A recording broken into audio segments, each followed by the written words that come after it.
L'Église de Jésus-Christ qui est au Gabon rend grâce à Dieu pour Laudato Si que le pape a bien voulu donner à l'humanité. Effectivement, le problème de notre maison commune, comme le dit le pape, est important pour chaque créature du nord et au sud.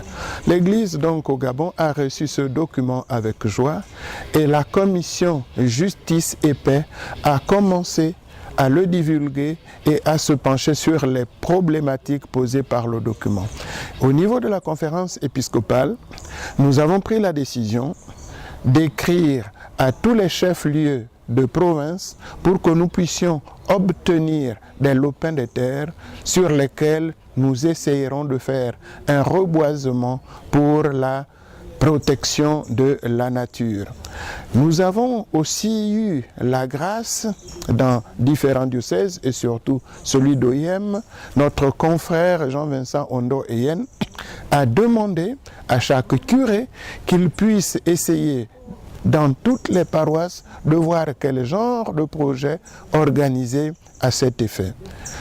Dans le diocèse de Mouila où nous sommes, c'est un diocèse rural, nous avons une grande société qui s'appelle Olam et qui fait dans de grandes plantations pour planter des palmiers, exploiter l'huile de palme.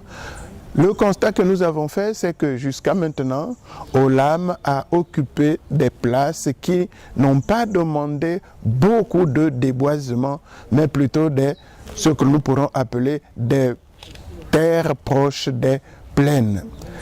Qu'est-ce que nous pouvons faire maintenant?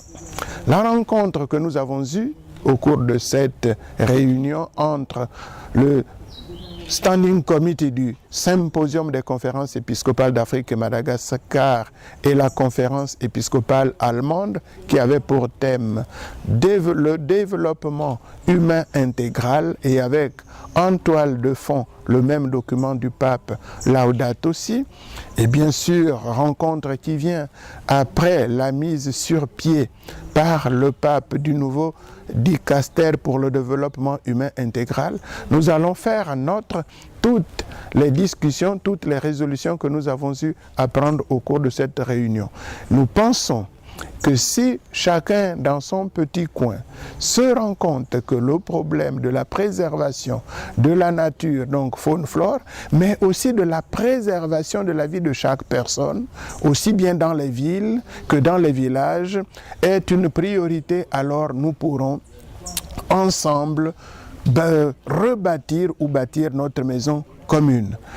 Au Gabon, nous avons eu, à cause des réserves que les autorités avaient décidé de mettre sur pied, nous avons donc plusieurs réserves où il y a et de la faune et de la flore, avec quand même un petit problème par rapport à la cohabitation hommes et animaux parce que certaines de ces réserves jouxte avec des villages et des éléphants de temps en temps dévastent les champs et dans un coin du diocèse de Port-Gentil, les éléphants arrivaient même jusque derrière les cuisines pour chercher à manger. Donc c'est, si vous voulez, la tension homme-animal.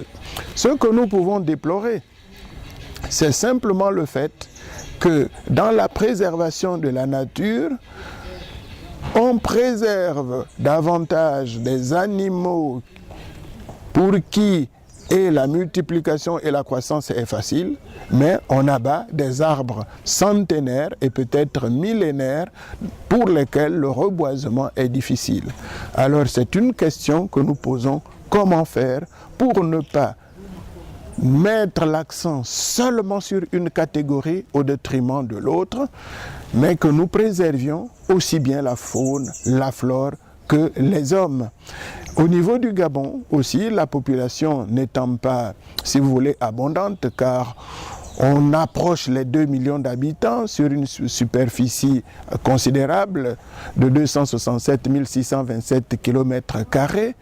Ben vous comprenez que nous avons du travail et nous participons justement à cet effort et de cet effort de la préservation de la nature. Nous espérons simplement que toutes les personnes qui sont engagés dans cette lutte peuvent se tendre la main. Et par rapport au problème d'accaparement de terres, nous espérons que quand nous défendons la faune et la flore, en défendant les personnes, nous ne pouvons plus nous accaparer de leurs terres pour les expulser des endroits qui sont des endroits de vie pour eux. Parce qu'il est quand même inconcevable de protéger les animaux dans leur milieu naturel et de chasser des populations de leur milieu naturel. On peut trouver des voies et moyens pour pouvoir cohabiter. Et le cadre qui nous a accueillis au cours de cette rencontre, qui s'appelle Bois Vert, a bien pu marier les maisons avec les arbres, comme nous pouvons le voir derrière nous. Et ça fait vraiment beau de trouver des idées qui font que les hommes puissent cohabiter avec la nature. La nature est conservée, la vie des personnes est conservée. Voilà, nous souhaitons une large diffusion de Laudato Si, que nous avons qualifié vraiment point d'appui newtonien pour pouvoir collaborer. Chrétiens, non chrétiens, croyants, non croyants, car la maison commune est pour tout le monde, chrétiens comme non chrétiens, croyants comme non croyants. Que le bon Dieu vous bénisse.